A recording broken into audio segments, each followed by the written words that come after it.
Amma garaa keetti tasuma hin yaadin waajii silaa mataa akka jedhu itti fufiyam. Gaaffiin gaafadhaan illee. Injeekini qaamanni kan keemikaalii maal ta'a?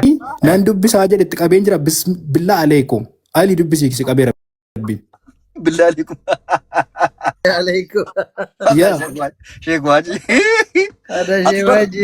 Ati bar shahaadaa qofa si hafe malee baratamma sheeka ta'uuf deemta bas inshaallah. Dubbisii ki jedhii nati hamza. Maa miyuutii qabate aliin? Billaa aleekum kottaa sheelii kottaa. Kottaa. Maal baasaa jira kun quraana miti maalitti rakkata hamza kunoo baneen jira kun quraana miti hamza. Qoy rakkoo qabu inshaallah qomee. Ofirraa dubbifatu fi qoyaa si dubbisna tiree dhaggeeffachuu Ijoollee ilaalaa. Nautis. Ilaalaa hundi keessan isa afaan arabii kana dubbisuu dhiisee gara afaan oromootti kute. Aboo gurbaa muhit qabadu gaaffina gaafattee miti. Maal taati akkana dubbisu? Ati sheeriin arinati. In sheeriin arinati. Ani aaraan jiru bar ayata yeroo takka akkamatti obsi. Ayi agartanii miti. Quraana inni Bismillahirrahmanirrahim. Itti fufi Ali. Aboo gurbaa Siraatal mus itti fufi Ali. Miyuutiin qabsiistuu Hamza amma inni dubbateef tutti dabaree naa dubbatanii. obsi macaafa kee baxaabatamaa sanin seenee si baxaabataa obsi ho'at. Okay. Ani immoo quraana keessa abjuulaa qamaa sana laaqeessitti kenna akkuma kanatti. Aboo gurbaa obsi hadaraa kee yeroo takka obsi. Ayyaan miyuutii qabadhee dubbisi ayyaan jeeqini. Okay. Maal jaaseeta suuraa Mariam ayata 65 irraa kaasisanii dubbisa. Inni goftaa samii dachii fi wantoota gidduu isaa lamaan jiran hundatti kanaafuu isa qofa gabbaraa. Isa gabbaruu irrattis obsa qabaadhu silaa isaaf moggaa fakkaataa wahii hin beektan.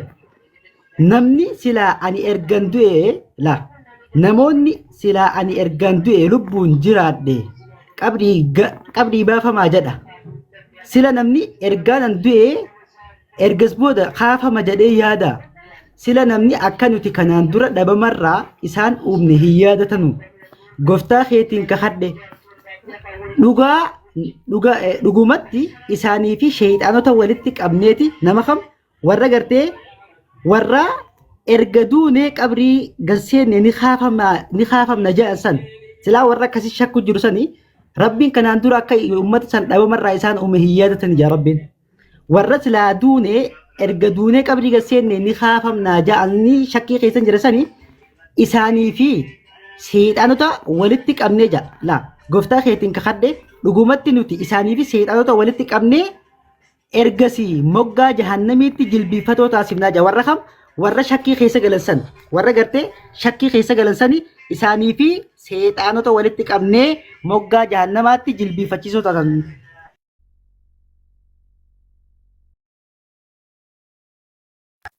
Jira ture ishikooye ergasii moggaa jahannamaatti jilbiifatoo taasifnaa jira isaan fidan sana booda jira. Garee hunda irraa isaan rahmaan irratti irra dhihoo ta'an jallinatti irra dhihoo cimoo ta'an ni baafnaa jira.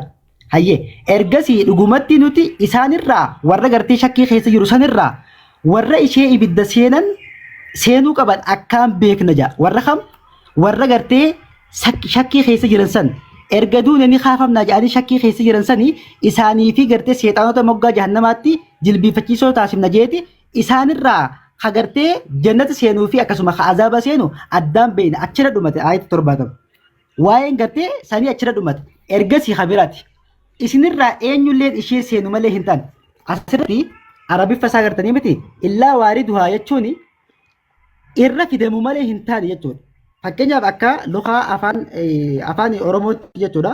Afaan Oromoo keessatti yeroo namni tokko jechuudha karaa dhufu jiru keessummaa wahiidhaa karaa seenanii dhufu jiran jaama. Fakkeenyaaf akka loqodaatti kan hiikame quraanni illaa waariduhaa jechuun afaan Oromiffaa keessatti afaan Oromiffaatti yeroo hiikamu maal jee dubbata irra fidamu malee hin taane jechuudha. Kanaaf afaan Oromiffaatti illaa waariduhaa jechuun irra fidamu malee hin taane garuu warri afaan Oromootti hiike maal jaanii isaanirraa isii eenyullee isii seenu malee hin taane jaa. Isii seenu jechuun maal jechuudha jennaani akka luqaa afaan Oromootti yoo furanne akka afaan Oromootti yoo furanne isii seenu keessummaan tokko namoonni dhufuudhaaf karaa seenamaa yookaan namoonni tokko yeroo dhufu jiru karaarraa bar jarri akkasii abalufaan bar karaa seenanii dhufu jiran jechuudha. Kanaafuu irra seenama osoo hin taane azaaba seenama osoo hin taane irra fidamu malee hin taane jechuudha. Kanaaf irra fidamu malee hin taane jechuun namoonni musliimallee tahee namoonni arra addunyaarra jiran kana hundinuu dildila siraatii irra darbu malee eenyurree karaa jannataadhaa hin seenu jechuudha. Namoota akka hangaasuu irra dabruu jira, namoota akka fardaa akkaan fiigutti irra dabruu jira, namoota akka nama miilaan fiigu akka malee irra fiigu jira. Akkuma dalagaa isaatiin dildila siraatii irra darbama jechuudha. Kanaaf illaa waarii duhaa jechuun irra fidamu malee hin taane jechuudha. Isinirraa eenyullee isii seenu malee hin taane. Hinafu jaa dirqama rabbii keetiin murteeffamteedha jaa. Sana booda warra rabbiin sodaatan nagaya baafna. Warra gartee badiin isaanii badiin qabne warra nagayaa rabbiin nagaya isaan baafnaa jaa. Ha dubbachaa jiru isa kanaadha quraanni. Illaa waarii duhaa jechuun irra fidamu malee hin taane jechuudha. Akkasi. Deebisaan isaa deebi'eefii jira. Quraana akkanatti nurraa baratte yoo barachuu deemte nurraa baratta. Amma gaafa akka macaafa irraa sigaa. Okay, Hamza dubbadhu. Dubbadhu. Waan deebi'een jiru gaaffiin gaafadhe gallee fakkaata. Ana Hamzaan gaafadhe lallabeetu fudhateera fakkaata Ali. Agalatu. Jeeqinaa ka maaliree maal lallabdi daawaa gooti alii keenya waan Hamzaa gaafadhe siin galle. Gaaffiin gaafadha ustaas. Mee hin jeeqin. Gaaffiin gaafadha anillee. Hin jeeqini qaamanni kan keemiti alii maal ta'a? Fudhachuu dhiisuu mirga isaatii. Gaaffiin deebisa. Gaaffiin gaafadha. Jeeqini ishee alii ishee jeeqini qaba. Gaaffiin gaafadhaa hin jeeqini uffalii baaleeti immoo isin jeeqin ani Hamzaan gaaffii gaafadhe. Fudhachuu dhiisuu mirga isaatii. Gidduutti quraana dubbifatte arabii dubbisen naan dhiiste afaan oromoo dubbisitti qabeen dadhabe jeeqini ishee alii keenya. Naafi ustaaz Hamzaan tokko. Hamzaa jira naasaa jira aliin jeeqin gidduu galte. Deebisuu fi fudhachuu jeeqini hiikatamma quraanatti laatte siraat kan jedhu dildila kan jedhu achirra hin jiru itti dabalte quraanatti. Quraana maal goote hirkataa goote. Otoo quraanni keessa addeessaa waa hundaati quraanni jedhu quraana fuute hirkataa goote. Tasfiiratti. Amma keessa namni mufassiraa keessa nan siibanaan jedheen. Daqiiqaa 5 Mufassiraa keessa nan siiban. Ilaal waajib. Sheekh Waajib. Naakin. Hamza waan gabaabaadha. Akka isaan walii galan. Eshi qoy takka. Hamza akka gootu. Amma jechi isaan irratti walii galuu dhaban seenu maleedhani. Seenu, lixu, kutu jecha jedhu kanatti hiika kennisiisa. Seene, lixe, kute. Maadha hiikti jecha kana? Gabaaba kana qofa afaan keetiin naa gaafadhu hin gaafadhu. Seene, lixe, kute. Hiikuma jecha kana qofa gaafadha. Karaa seene, karaa lixe, karaa kute. Fakkeenyu mala karaa seene, karaa lixe, karaa kute. Kana qofa naa gaafadha. Kanumaan gaafachuu barbaade. Ati gaafadhu Hamzaa siiniin jedhaadha. Ayyee waajii dhageesse? Maal jedhee haasaa ture maatti Hamza? Ahmadtu gaafii naa gaafadhu Sheekh Waajii jedhe lixee fi kutee fi jechuun kun maal akka afaan Oromootti? Eessarraa dubbisee na gaafatan na dubbisu bakka sana bani jedhin. Eessarraa na gaafata. An akkan ishee akka takkan quraasiin barsiisuuf dirqama natti ta'u nan beeka. Bakka sana bani na gaafadhu jedhin. Bakka sana bani na gaafadhu jedhin. Ahmed na gaaffii narraa godhamani Sheekh Waajii alhamdulillah. Bakka sana dirqama natti ta'a warra kitaabaa si barsiisuu dirqama narratti ta'a nan beeka Ahmed isa kanaa. Bakka sana bani na gaafadhu shi. Eshi ani Hamzaatiin hin gaafadha akka inni na gaafatola. Amma inni seensisnu malee bakka jedhu sana dhabiti wanti gaaffii itti ta'e naan ishuutti ta'e. Abaluun faa karaa seenan, karaa lixan, karaa kutan. Hiikumti kanaa afaan gaaffii Ahmadu seena. Karaa kutan. Hiikumti kanaa afaan. Saatii namaa dawwaltan hin qabdanii warri namaa dawwaltan. Karaa kutan. Ali, na dhagaarta Ali. Ati Ali obboleessa kiyya Ali jirtaami? Dhaga'u jira. Kanuma qofa deebisiisa seenan, lixan, kutan karaa seenan, karaa lixan, karaa kutan kana qofa gaafadha waan biraan gaafatina. Okay, takka faarratti ustaaz. Hamza. Jalqaba irrattanii ajaja ijoollee kanaan hin deemu Hamza. Siifan as jira malee. Yeroo takka. Hin muddamin gurbaa maa muddamte akkatti isaa? Khayr inshallah. Hin muddamin kaa maal taate? Hin muddamne ani hin muddamne habiibi. Gaaffii ustaaz ilaala. Gaaffii an deebisee jira. Tokko deebisee sin gaafanne. Sin gaafanne deebisee argama. Ana gaafatte tokko. Sin gaafanne gaaffiin koo sin galle.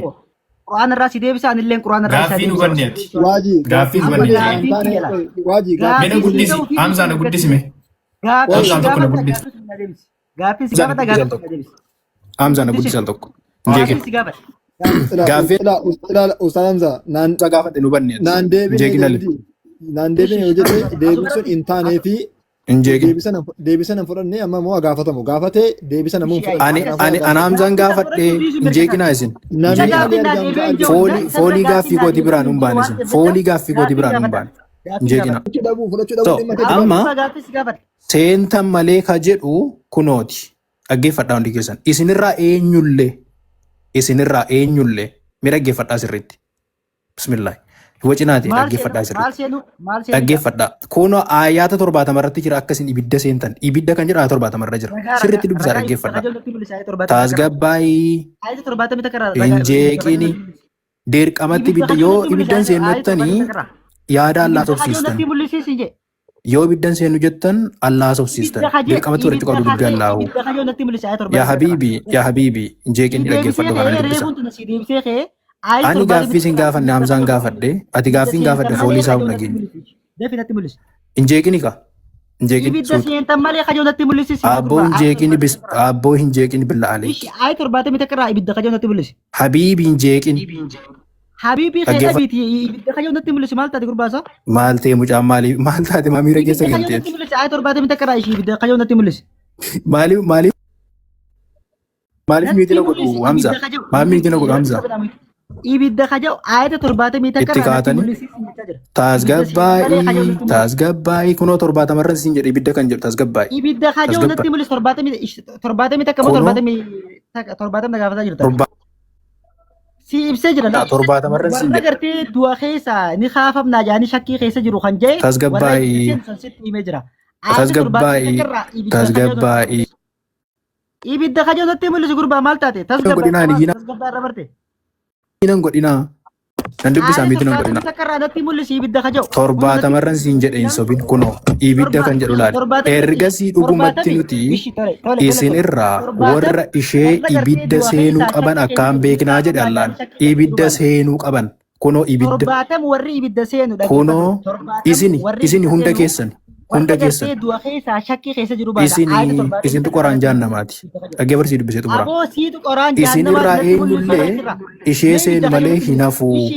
Dirqamaa rabbi keetiin murteeffameedha. Kunoo 70 marra lama. 70 kunoo ibidda argitu. Kunoo ibidda laashee Allaa fidii miila isaa keessa gadi kaabsan. Kunoo. Yesuus Kiristoos isa immoo dubartii kunoo tasgab.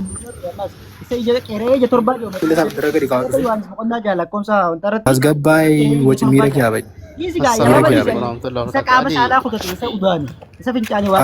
Muhammad Sarree fakkaatu sana moo? Adisa jaldeessa fakkaatu sana gowwaa sana. Ilaal arraba dhaaba wal kabajaa. Laa suutaa ol gaafadha yoo ol gaafachuu feetan malee arraba amantiin mata kun tuqinaa gaarii miti. Kuni faallaa amantii Islaamaati kun. Faallaa amantii waaqeffataati illee. Tini galee waa arrabsuu dhiisaatii ragaa qabaannaa wal amansiisaa karaa gabaabaa. Tole. Amma waan namni inni dubbataa jiru kanarratti nan gaafatan jedhama. Laale takka faaratti ani nan rabsine jalqaba isaatu rabbiin arrabsuu eegale Nabi Muhammad arrabsuu eegalaan san booda wanti jee. Takka faaratti wanni ati hubachuu qabdu namoonni jechuudha. Namoonni ergamaa rabbii arrabsu amma gurbaan kun baazaa wayii jaldeessa gadi hin buusinaa gadi.